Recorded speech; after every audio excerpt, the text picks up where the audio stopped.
Hi guys, Crolister here with another Namco arcade long play. In this video, I will be playing Rolling Thunder.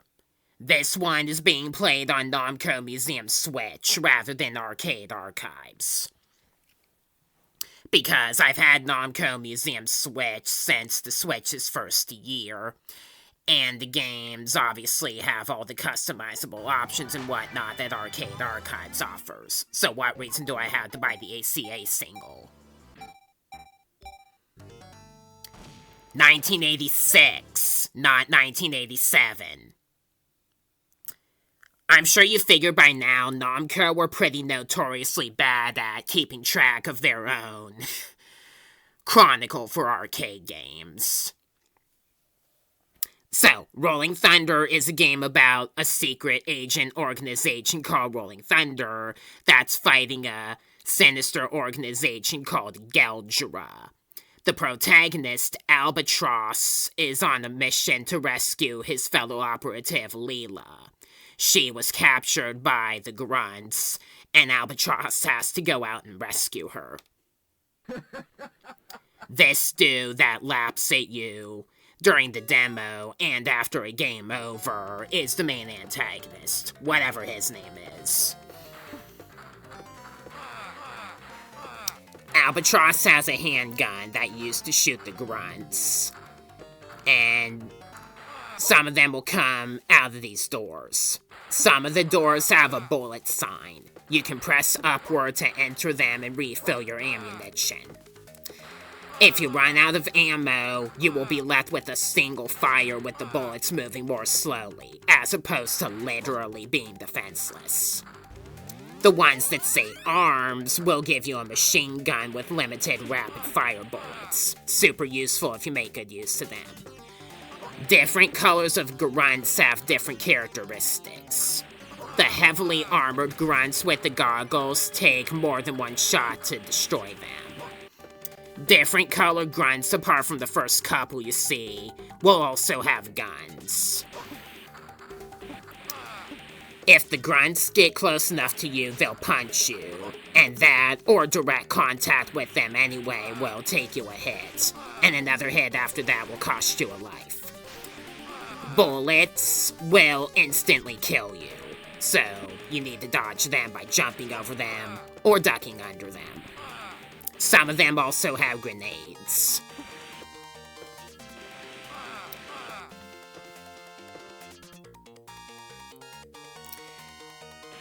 Rolling Thunder was probably the most recognized of the 8 arcade games by Namco from 1986, and the only one that I know for a fact was released in America in the arcade.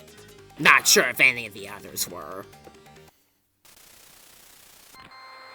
You see Leila's running away from a grunt there.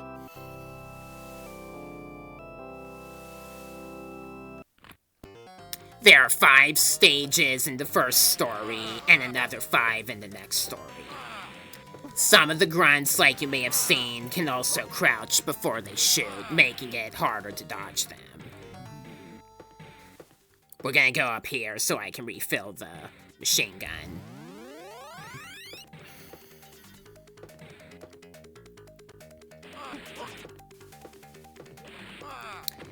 The white uniform ones, and even the common ones, can throw grenades. So watch your distance. You need to go up these crates by high jumping.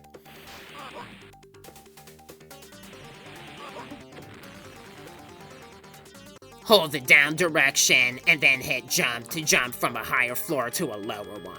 You can only do this on platforms that have a side railing.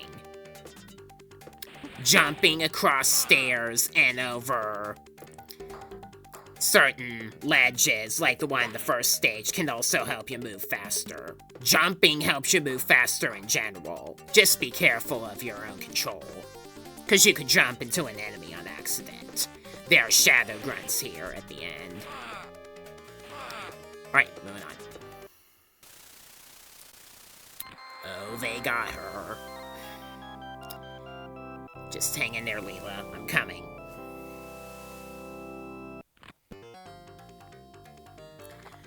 These monsters that you see can jump you and take you out easily if you're not approaching them carefully.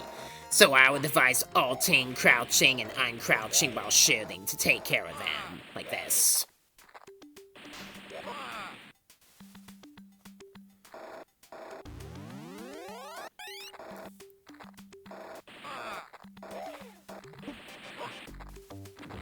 NoobTuber.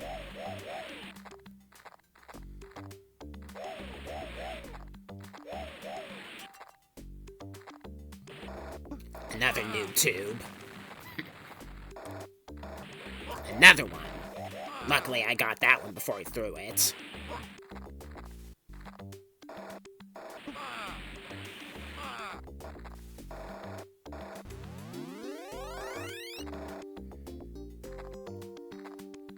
There are also panthers. They're kind of hard to land hits on as well.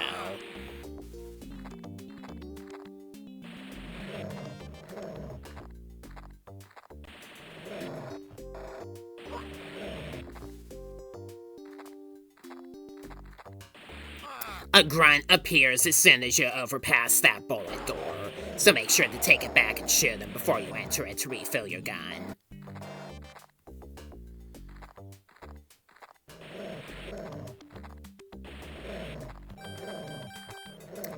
I'm waiting for the panthers to come out of the cage, so I can do them away, so I can progress safely. Grunts will come here with guns and will usually crouch to shoot you, so shoot bullets in advance before moving forward. They have her hung, it looks like. Beats the alternative.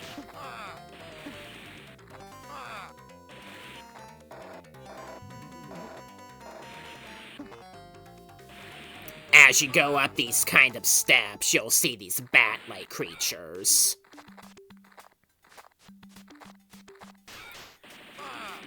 Wait for them to charge after you, and immediately shoot as they descend like this to do them away.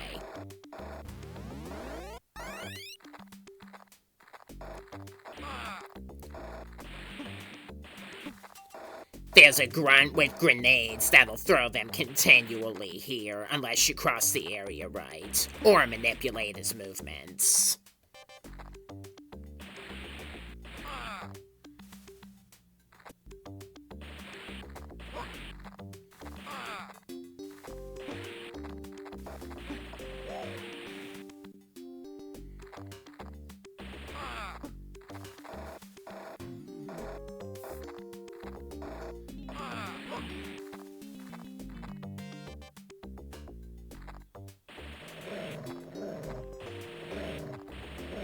That panther can get you easily.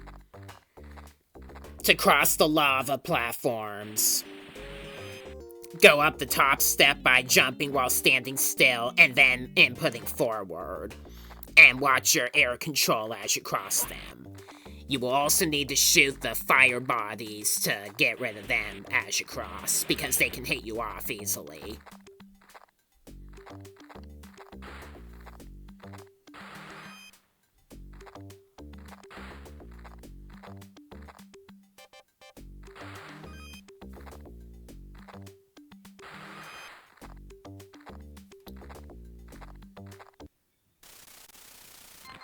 Would you look at that?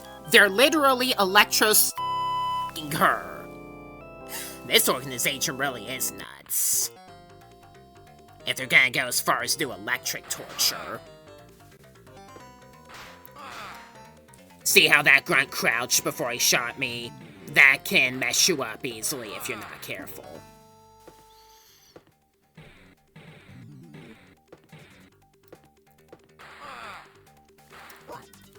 For these layered sections, even if you're on the other side, you can jump onto the higher floor while you're on the other side.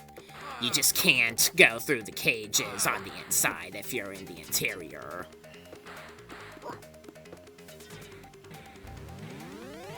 Get a little bit of a machine gun here.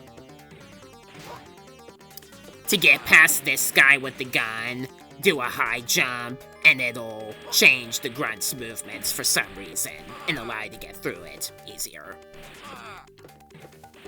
Some of the grunts will also do a triple shot with their gun on this stage, so be extra careful of that as well. We got grenade throwers here, or noob tubers, I guess. Unfortunately, these grunts are not stupid, like enemies are in a lot of other games.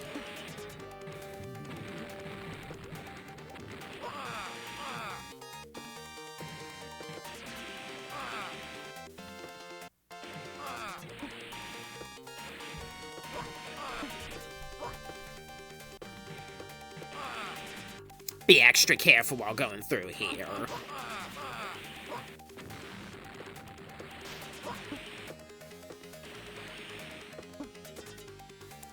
And with that finishes the easier and non-true story. I'll teach you to laugh at the master opponent.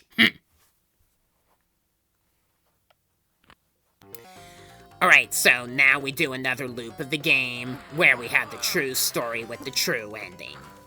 Obviously, the game gets a lot more difficult here. The whole game up to this point is moderately difficult, in my opinion. Definitely not the hardest game by Namco, though still tough. So,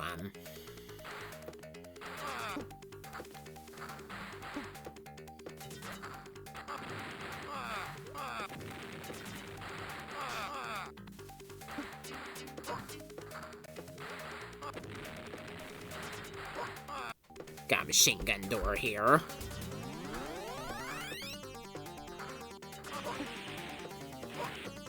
We got a bunch of randomly placed doors near the ceiling, and one of the grunts is dropping grenades, like I figured.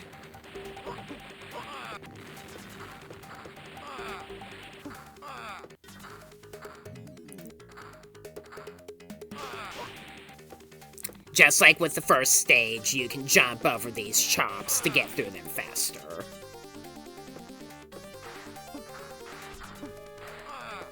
There are laser beams up ahead that'll kill you on contact, so watch as you cross them.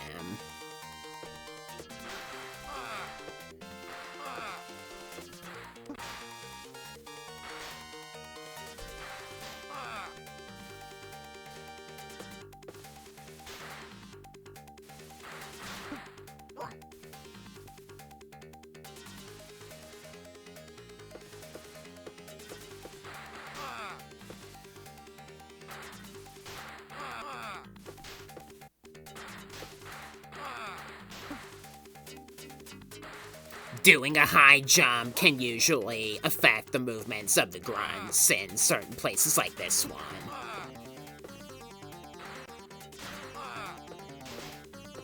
It'll also flush out the grunts here that are walking behind the sandbags. We got these monsters again, and some really cleverly placed grunts with guns.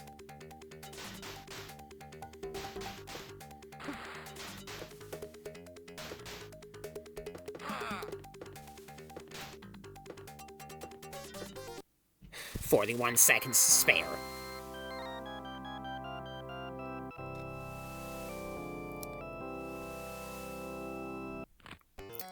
Alright then.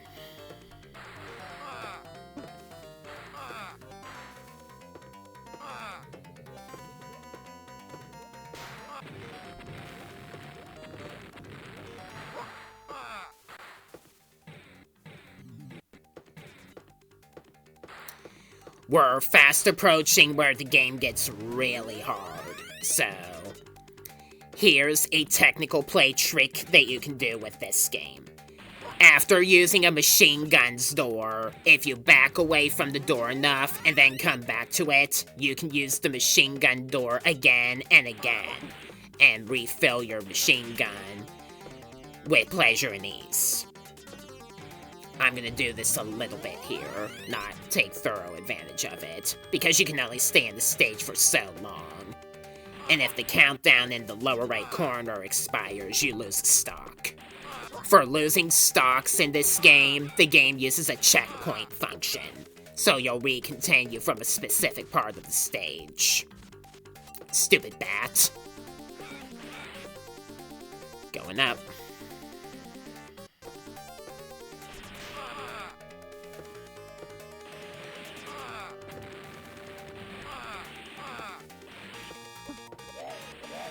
We got a bunch of these monsters here.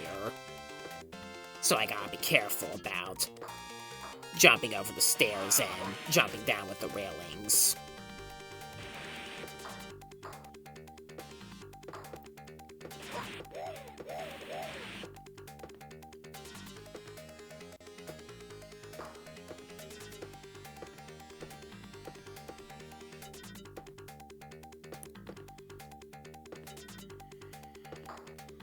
Alright, I'm gonna have to do it like this.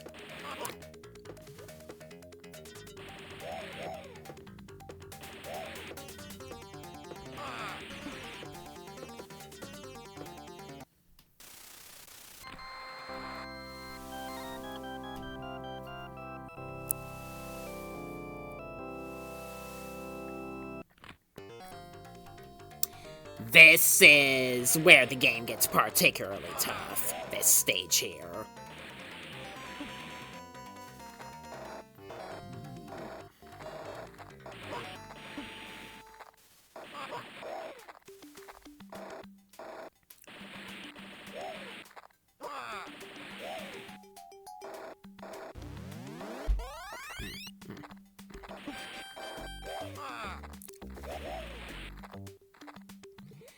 The placement of having a grunt here with grenades and doesn't stop throwing them is a bit unfair. You have to do a well-placed high jump to get him to move. There are also bats here.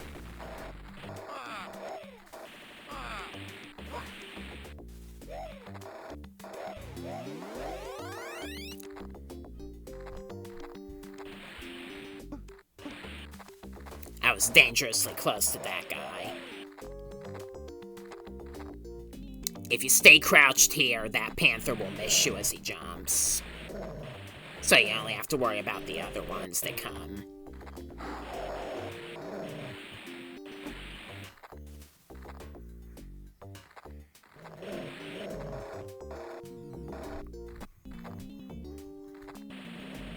You actually have to go into the cage with the panthers in order to progress here. And then come back out again.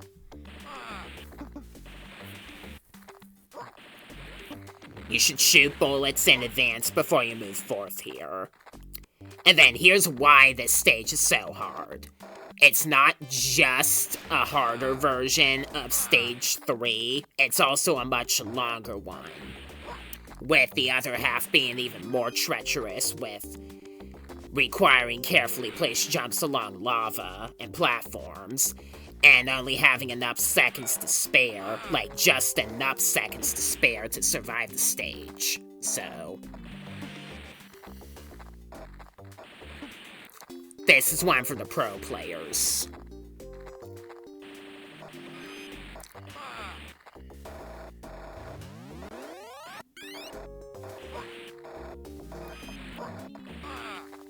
During the recording, I found that jumping from the rail platform above here made me invulnerable to the fire bodies. I'm not sure if that was a glitch or intentional. Alright, moving forward.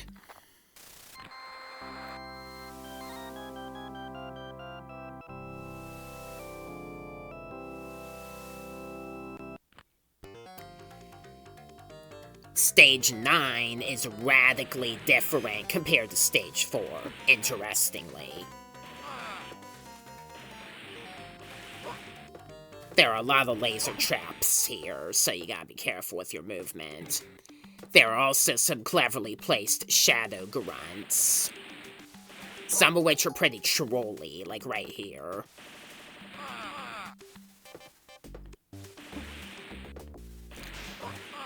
What'll help you do well in this game, like pretty much any other game, arcade games especially, is memorization.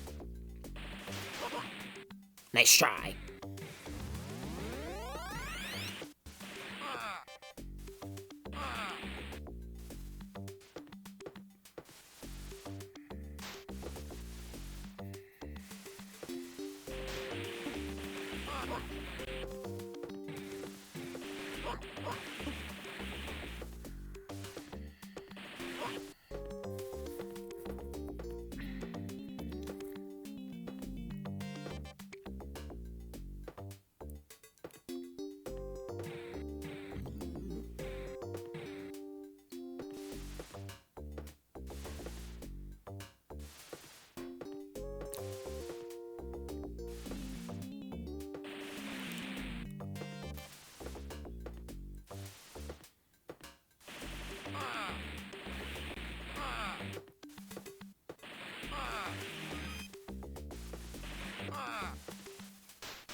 We got bats here.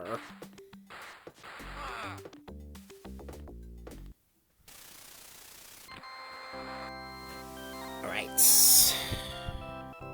The next stage is the final stage, and the hardest one. This one is similar compared to stage 5. The enemy placement is a lot harder, as you could probably imagine. We got some of those monsters and the elite kinds of grunts with guns at the start, requiring quick and accurate movements.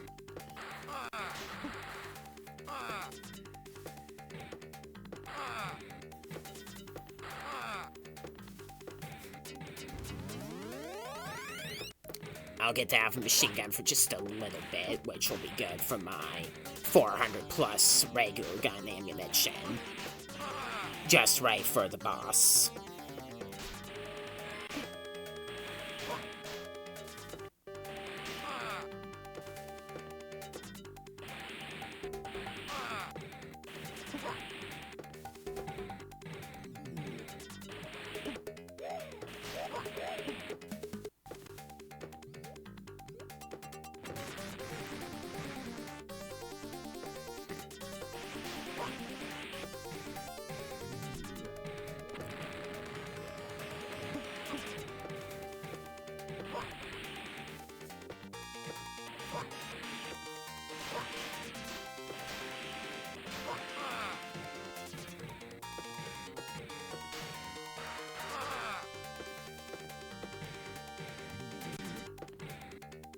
Again, you have to be careful going down here.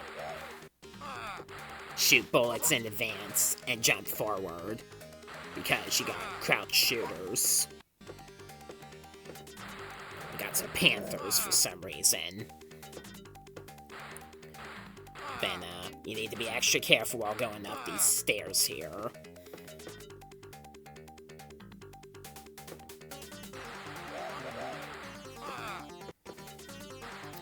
And then these vast white grunts that take multiple hits to kill and will just sit there and throw grenades usually.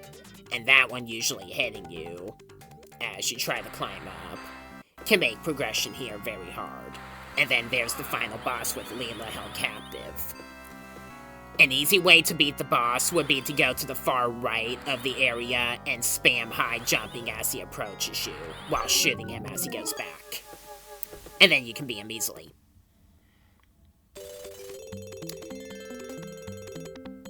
After that, you get this one intermission that shows Leila and Albatross together on a monitor with joyful music playing. And grunts still working and beating each other up. And then you get the leaderboard if you make a top score.